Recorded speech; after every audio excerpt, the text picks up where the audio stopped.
আমরা প্রথমে প্রত্যেকটা চ্যাপ্টারে সবচাইতে গুরুত্বপূর্ণ বোর্ড প্রশ্নগুলো একটু দেখে নেই। এগুলো যদি তোমরা ভালো করে প্র্যাকটিস করতে পারো, আশা করি প্রত্যেকটা চ্যাপ্টার কমপ্লিট হয়ে যাবে রিভিশন দেওয়া। তাহলে আমরা যেটা বলতে পারি যে চ্যাপ্টার 2, 4, 8 আর 10 এই চারটা চ্যাপ্টার থেকে 5টা সৃজনশীল আসার সম্ভাবনা অনেক বেশি, আর বাকি চ্যাপ্টারগুলো থেকে একটা একটা করে সৃজনশীল আসবে। আর একটা জিনিস হলো, মাঝে মধ্যেই অধ্যায় 4 ও 5 থেকে মিলিয়ে কোশ্চেন হয়, আবার চ্যাপ্টার 6 ও 8 থেকে মিক্স করে কোশ্চেন আসে। অধ্যায় 1 ভৌত জগত ও পরিমাপ, এখান থেকে সৃজনশীল প্রায় একেবারে আসে না বললে চলে। এই চ্যাপ্টার থেকে অবশ্যই এমসিকিউ আসবে। আর এমসিকিউর জন্য ভালো করে দেখব মাত্রা, একক, দশকের সূচক। এই বোর্ড প্রশ্নগুলো সলভ করলে তোমরা ভেক্টর চ্যাপ্টার রিভিশন দেওয়া কমপ্লিট হয়ে যাবে। চ্যাপ্টার 2 ভেক্টর, এই চ্যাপ্টারে প্রথমেই আসে আমাদের ভেক্টরের কতিপয় সংজ্ঞা। এখান থেকে প্রত্যেকবারই আমাদের 1-2 মার্কস ক খতে আসে। ভেক্টর চ্যাপ্টার থেকে 2টা সৃজনশীলও আসতে পারে। ভেক্টর চ্যাপ্টারের সবচেয়ে বেশি ইম্পর্টেন্ট টপিক হলো লব্ধি ভেক্টরের মান ও দিক নির্ণয় করো।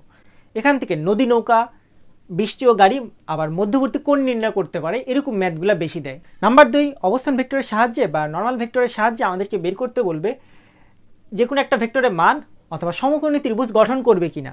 সমকোণী ত্রিভুজ গঠন করবে কিনা আমরা পিথাগোরাসের উপপাদ্য থেকে জানি, অতিভুজ স্কোয়ার ইজিক্যাল টু লম্ব স্কোয়ার যোগ ভূমি স্কোয়ার, তাই না? যদি ভেক্টরের সাহায্যে এগুলো যদি সমান হয়ে যায়, তাহলেই আমরা কেবল বলতে পারি সমকোণী ত্রিভুজ গঠন সম্ভব। তারপর আমাদের বিতে আছে সমান্তরাল একক ভেক্টর নির্ণয় করতে বলবে, আর সিতে লম্ব একক ভেক্টর নির্ণয় করতে বলবে।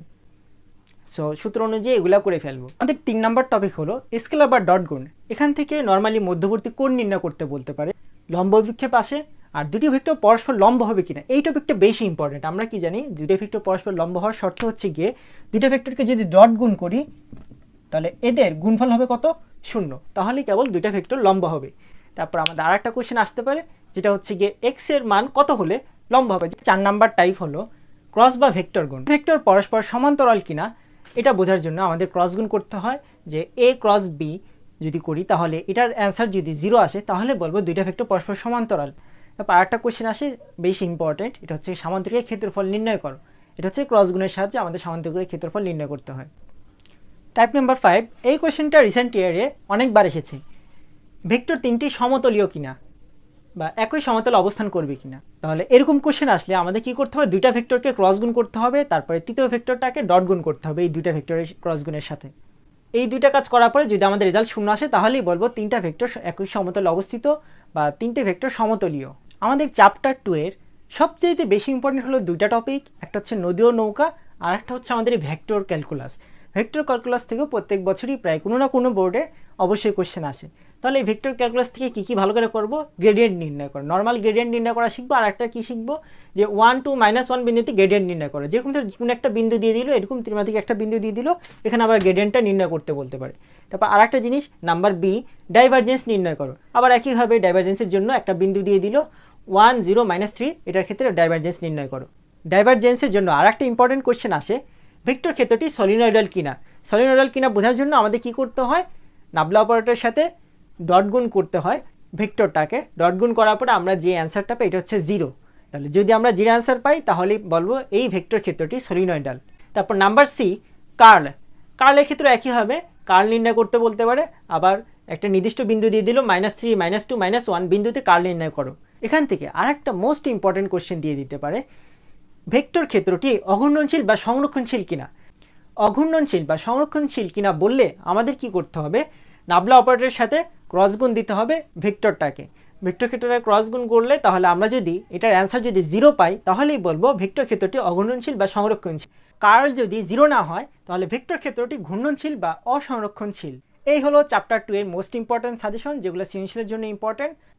তাছাড়াও আমাদের এমসিকিউর জন্য বেশ কিছু ইম্পর্টেন্ট টপিক হলো, দুইটা ভেক্টর কখন সর্বোচ্চ হবে, দুইটা ভেক্টরের মান কখন সর্বনিম্ন হবে, দুটো একই মানের দুটো ভেক্টরের ক্ষেত্রে লব্ধির মান কীরকম হবে, দিক কোন দিকে হবে, দিকের কোণের পরিমাণ কীরূপ হবে, এগুলো একটু ভালো করে যাবো। এগুলো ছোটোখাটো এমসিকিউর জন্য আমাদের অনেক বেশি ইম্পর্টেন্ট। চ্যাপ্টার 4 নিউটন মেকানিক্স থেকে সবচাইতে বেশি গুরুত্বপূর্ণ বোর্ড প্রশ্ন হচ্ছে এগুলা। এই বোর্ড প্রশ্নগুলো সলভ করতে পারলে তোমাদের চ্যাপ্টার 4 সকল কনফিউশন দূর হয়ে যাবে, প্লাস সব ইম্পর্টেন্ট টপিকগুলো রিভিশন দেওয়া হয়ে যাবে। চ্যাপ্টার 4 নিউটনীয় বলবিদ্যা। এখান থেকে সবচেয়ে বেশি ইম্পর্টেন্ট হচ্ছে গিয়ে ব্যাংকিং কোণ, আর এইটার সাথে আর একটা রিলেটেড টপিক হলো কিভাবে গাড়ি চালালে নিরাপদে রাস্তার বাঁক নিতে পারবে। তারপর নাম্বার 2, আমাদের 3 মার্কসের জন্য এই কোশ্চেনগুলো আসে। আমাদের ফোর্থ চ্যাপ্টারের 3 নম্বর টপিকটা হলো one of the most important topic. এখান থেকে নর্মালি জড়তার ভ্রামক, চক্রগতির ব্যাসার্ধ এই দুইটা বেশি নির্ণয় করতে বলে। এখান থেকে কি বলে দেবে, স্বরদণ্ড বা সুষমদণ্ডের জন্য আমাদের জড়তার ভ্রামক অথবা চক্রগতির ব্যাসার্ধ নির্ণয় করো। আবার চাকতি, গোলক একইভাবে হচ্ছে কি আমাদের জড়তার ভ্রামক, চক্রগতির ব্যাসার্ধ এগুলো বের করতে বলতে পারে। আবার এরই পাশাপাশি আর একটা কোশ্চেন হচ্ছে কৌণিক ভরবেগ নির্ণয় করো আর কৌণিক গতিশক্তি নির্ণয় করো। এগুলো নর্মালি 3 মার্কসের জন্য আসে। এরপর নাম্বার 4, 5 স্টার ইম্পর্টেন্ট টপিক, যান্ত্রিক শক্তির নিত্যতা সূত্র বা শক্তি সংরক্ষণশীলতা নীতি। নাম্বার 5, সংঘর্ষের ফলে বল নির্ণয় করো। এ বি, স্থিতিস্থাপক নাকি অস্থিতিস্থাপক সংঘর্ষ, এটা বেশি ইম্পর্টেন্ট। আগের ভরবেগ পরের ভরবেগ এটা নির্ণয় করতে হবে। তারপর গতিশক্তির সাথে তুলনা করতে হবে। যদি দেখি গতিশক্তি আর ভরবেগ সমান হয়েছে তাহলে এটা স্থিতিস্থাপক সংঘর্ষ, আর যদি গতিশক্তি ভরবেগ সমান না হয় অস্থিতিস্থাপক সংঘর্ষ। একইভাবে আর একটা কোশ্চেন হলো ভরবেগের সংরক্ষণ সূত্র। এখানে আগের পরের ভরবেগ বের করব, যদি সমান হয় তাহলে বলবো ভরবেগের সংরক্ষণ সূত্র মেনে চলেছে। যান্ত্রিক শক্তির নিত্যতা সূত্র প্রমাণের জন্য আমাদের মোট শক্তি ইজিক্যাল টু আমরা জানি গতিশক্তি যোগ বিভব শক্তি বা স্থিতিশক্তি। তাহলে প্রত্যেকটা পয়েন্টের জন্য আমরা আলাদা করে করে মোট শক্তি বের করব, বিভব শক্তি প্লাস গতিশক্তি আলাদা করে বের করে। নাম্বার 6, সুতার বা রশির টান বল নির্ণয় করতে বলতে পারে। নাম্বার 8 তুলনামূলক বেশি ইম্পর্টেন্ট, এটা হচ্ছে গিয়ে গাড়ির চাকাটি থামাতে পারবে কিনা কিংবা দুর্ঘটনা হবে কিনা, এটা আমাদের কাছে কোশ্চেনে জানতে চায়। আর কখের জন্য বোর্ড বইয়ের যে বোল্ড করা বা গাঢ় করে দেওয়া যে লাইনগুলো আছে এগুলো পড়লেই মোটামুটি কমপ্লিট হয়ে যায়। আর তোমার কাছে যদি টেস্ট পেপার থাকে তাহলে প্রিভিয়াস ইয়ারে বোর্ড কোশ্চেন প্লাস স্কুল কলেজের কোশ্চেনগুলো থেকে কখগুলো একটু ভালো করে পড়ে নাও। এমসিকিউর জন্য সাজেশন হলো তুমি বোর্ড কোশ্চেনগুলো সলভ করো প্লাস বোর্ড বইয়ের বোল্ড করা লাইনগুলো পড়ো শুধু। আর যে টপিকগুলো বলে দিচ্ছি সাজেশনে এই টপিকগুলো একটু বারবার ছোটোখাটো ম্যাথগুলো প্র্যাকটিস করো। চ্যাপ্টার 5 কাজ ক্ষমতা শক্তি থেকে এই বোর্ড প্রশ্নগুলো সবচেয়ে বেশি গুরুত্বপূর্ণ, এগুলো একটু ভালো করে সলভ করবা তাহলে দেখবে মোস্ট ইম্পর্টেন্ট টপিকগুলো কভার হয়ে গিয়েছে। চ্যাপ্টার 5, এই চ্যাপ্টারে সবচেয়ে ইম্পর্টেন্ট কোশ্চেন হলো পাম্প বা ইঞ্জিনের সাহায্যে কুয়ার বা পুকুরের বা ট্যাঙ্কের পানি উত্তোলন করা। এখান থেকে কি কোশ্চেন আসে, নাম্বার এ পানি উত্তোলনের পরিমাণ বা ভর নির্ণয় করতে বলতে, বি সময়ের তুলনায় দুইটা পাম্পের বা সময় নির্ণয় করতে বলতে পারে, সি কোন পাম্পের ক্ষমতা বেশি বা ক্ষমতা নির্ণয় করো, ডি কৃতকাজ বা শক্তি নির্ণয় করো, ই কোন পাম্পের ব্যবহার অধিক সাশ্রয়ী হবে, এফ কর্মদক্ষতা বা কর্মদক্ষতার তুলনা। দুইটা পাম্প দিয়ে দিবে, ওই দুইটা পাম্পের সাহায্যে কার কর্মদক্ষতা কম বেশি এটা আর কি বের করতে হবে। 2 নম্বরে গাড়ির ক্ষেত্রে একটা গাড়ি বা দুইটা গাড়ি যে কোনো একটা কথা বলা থাকবে, ইঞ্জিনের ক্ষমতা বা অশ্ব ক্ষমতা নির্ণয় করো। 3 নম্বর টাইপ হলো পরন্ত বস্তুর ক্ষেত্রে কত উচ্চতা বিভব শক্তি গতিশক্তির দ্বিগুণ। তারপর এই চ্যাপ্টারের সবচেয়ে ইম্পর্টেন্ট কোশ্চেন হলো সরল দোলক বা সুতায় কোনো একটা সুতার মধ্যে একটা নির্দিষ্ট ভর ঝুলিয়ে দিস, এই ক্ষেত্রে বলবে যে যান্ত্রিক শক্তির নিত্যতা সূত্র নির্ণয় করো অথবা আমাদের শক্তি সংরক্ষণশীলতার নীতি নির্ণয় করো। এখান থেকে নাম্বার 5 হলো স্প্রিংয়ের জন্য এই স্প্রিং ধ্রুবক নির্ণয় করো। তারপর স্থিতিশক্তি বা সঞ্চিত শক্তি বা বিভব শক্তি, তিনটা একই কথা, এটা নির্ণয় করতে বলবে। তারপরে স্প্রিং বল দ্বারা কৃত কাজ নির্ণয় করো। নেক্সট কোশ্চেনটা হলো ছাদে উঠতে বা উপরে উঠতে বা মই দিয়ে উঠতে, যেরকম ধরে এরকম কোনো একটা তলের ক্ষেত্রে আমাদের বলবে যে উপরে উঠতে আমাদের ক্ষমতা নির্ণয় করতে বলবে, কাজ নির্ণয় করো। চ্যাপ্টার 6-এর ক্ষেত্রে এই সিজনগুলো সবচেয়ে বেশি গুরুত্বপূর্ণ। তোমরা যখন এরকম বোর্ড কোশ্চেন সলভ করবা তখন একটু গগুলি ভালো করে প্র্যাকটিস করবা। এখন এই অল্প সময়ে প্রত্যেকটা সৃজনশীল হাতে করার দরকার নেই, তোমরা শুধু সূত্রগুলো একটু দেখবা আর আইডিয়া নিবা কীভাবে করতে হয়।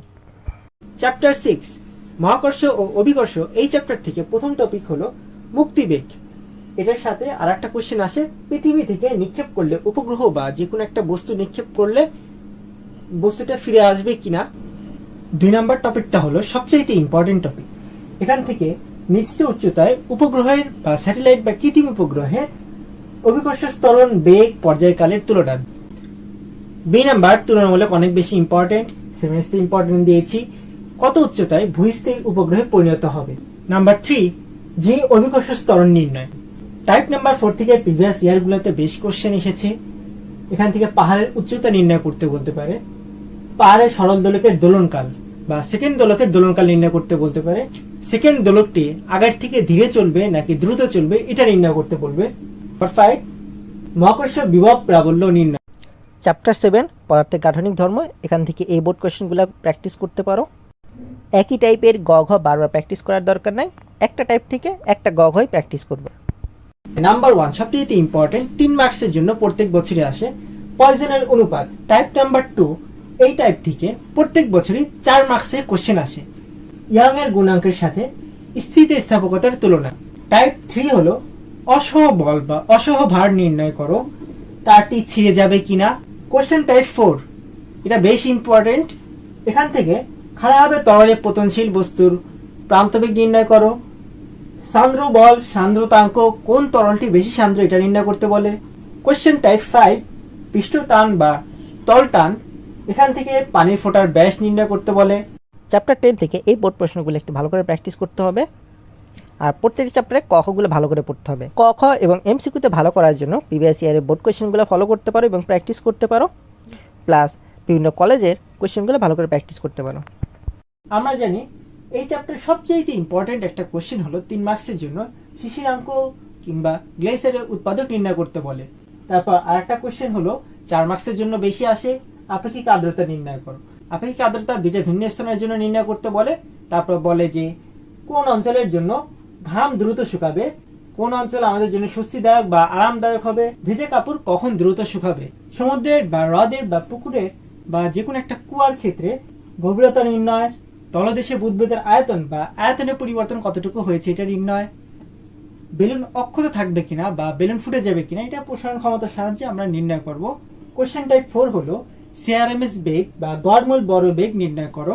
আমাদের এই ভিডিওটা যদি তোমাদের কোনো হেল্প হয় তাহলে আমাদের চ্যানেলটিকে সাবস্ক্রাইব করো, লাইক করো এবং শেয়ার করে দাও।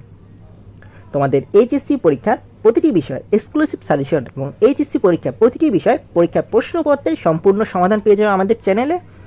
আশা করছি আমার এই ভিডিওগুলা লাস্ট মোমেন্টসে তোমাদের এইচএসসি প্রিপারেশন নেওয়ার জন্য তোমাদের অনেক হেল্পফুল হবে। So thank you very much. Best of luck for your HSC exam.